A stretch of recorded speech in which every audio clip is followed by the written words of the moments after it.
Chers frères et sœurs, les textes liturgiques que notre Mère Église nous propose pour notre méditation en ce 21e dimanche du temps ordinaire de l'année B nous invitent à choisir seulement Dieu et à lui rester fidèles.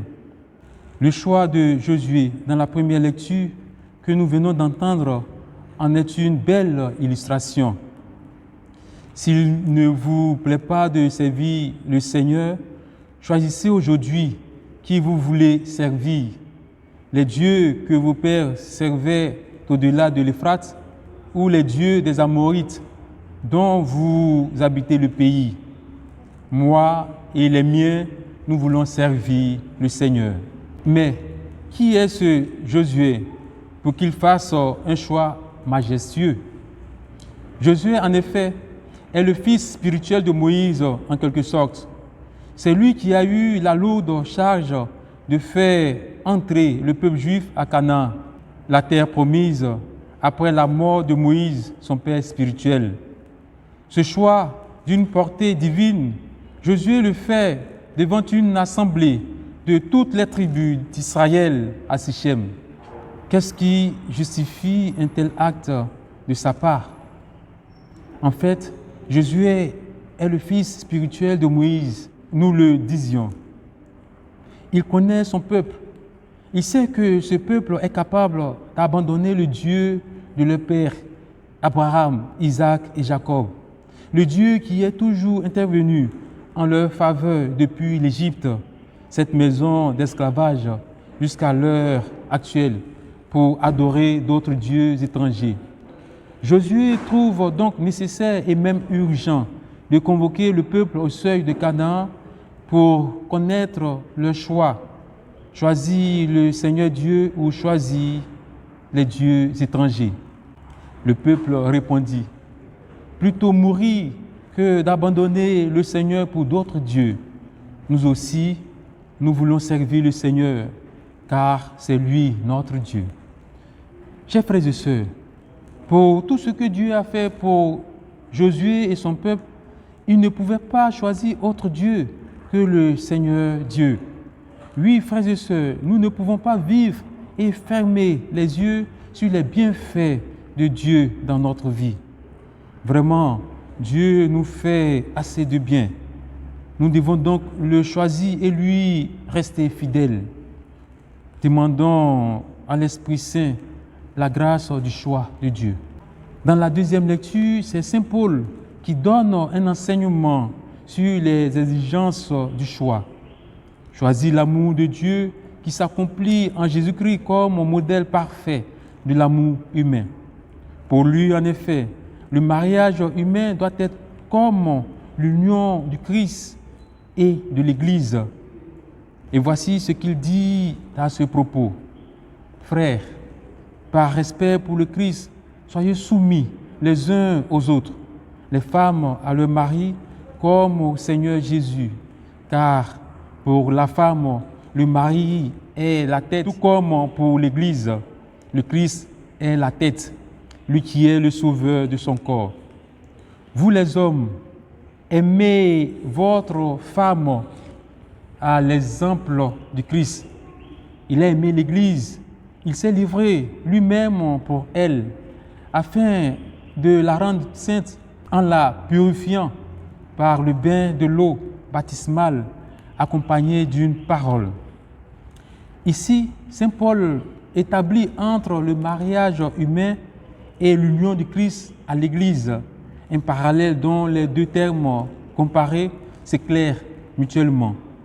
Le Christ peut être dit époux de l'Église parce qu'il est son chef et l'aime comme son propre corps, ainsi qu'il arrive entre mari et femme. Cette comparaison, une fois admise, fournit en retour un modèle idéal au mariage humain. Dans cette vision paulinienne, la femme qui est soumise à son mari n'est pas synonyme de domination. Oui, frères et sœurs, la femme soumise à son mari ne stipule pas violenter la femme ou brimer la femme ou encore rabaisser la femme. À l'instar du Christ qui a aimé son Église et qui s'est livré pour elle. L'homme et la femme doivent s'aimer mutuellement et se donner l'un à l'autre pour toujours. Prions pour ces couples en difficulté. Que Dieu soit au cœur de leur existence et qu'il les apprenne à aimer. Quant à la page d'évangile, c'est Pierre qui prend la parole au nom des 12 pour faire un choix vital. Celui du choix de Jésus, le cadeau précieux que Dieu fait aux hommes. Jésus dit aux 12, « Voulez-vous partir vous aussi ?» Simon-Pierre lui répondit, « Seigneur, à qui irions-nous? Tu as les paroles de la vie éternelle.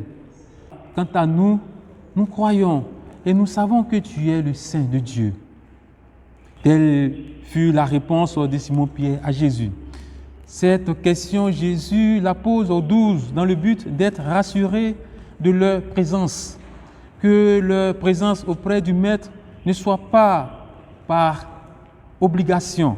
Chers frères et sœurs, on choisit de suivre le Christ en toute liberté et non pas par obligation ni par contrainte. La preuve en est que de nombreux disciples qu'ils étaient, quand Jésus multipliait les pains, seuls 12 sont restés avec lui. Les autres sont partis parce qu'ils trouvent que la parole de Jésus est rude et qu'aucune personne ne peut l'entendre. Jean chapitre 6, verset 60. Mais quelle est donc cette parole qui scandalise ces disciples-là? Au verset 51, voici ce que Jésus dit. « Moi, je suis le pain vivant, descendu du ciel. Si quelqu'un mange de ce pain, il vivra pour toujours. Et le pain que je donnerai, c'est ma chair pour la vie du monde. » Effectivement, cette parole est dure à comprendre. Comment une personne peut-elle donner sa chair à manger? Faut-il refuser de l'écouter pour autant? Voilà la problématique de la foi. Chers frères et sœurs, même si nous ne comprenons rien de la parole, nous devons accepter de nous laisser pénétrer par cette parole qui n'est rien d'autre que le Christ, c'est-à-dire la vie en plénitude. Nous devons laisser Christ nous entraîner dans son mystère de vie. Les Juifs, en fait, suivaient Jésus parce que celui-ci était capable de multiplier des pains. Ils n'avaient pas vu la multiplication des pains comme un signe. Tout ce qui les intéressait, c'était de manger et d'être rassasiés. Ils voyaient le salut comme quelque chose de purement matériel, à savoir du bien-être en général, réduisant ainsi l'homme et oubliant Dieu. Mais l'homme a une fin plus grande que cela, mes chers frères et sœurs. Il a vraiment besoin de plus. Le don qui nourrit l'homme en tant qu'homme doit être plus grand. Il doit se situer sur un autre plan. La Torah est-elle cette nourriture? En elle, par elle, l'homme peut, d'une façon ou d'une autre, faire en sorte que la volonté de Dieu devienne nourriture. On fait Jean chapitre 4, verset 34. Oui, la Torah est du pain venu de Dieu, mais elle nous montre, pour ainsi dire, seulement le dos de Dieu. Elle est ombre, nous dit Benoît XVI dans son livre intitulé Jésus de Nazareth. Le véritable pain de Dieu, continue Benoît XVI, c'est celui qui descend du ciel et qui donne la vie au monde. Jean chapitre 6, verset 33. Le pain venu du ciel, Jésus-Christ, n'est rien d'autre que l'Eucharistie élevée par le prêtre à chaque messe et que nous mangeons par la suite.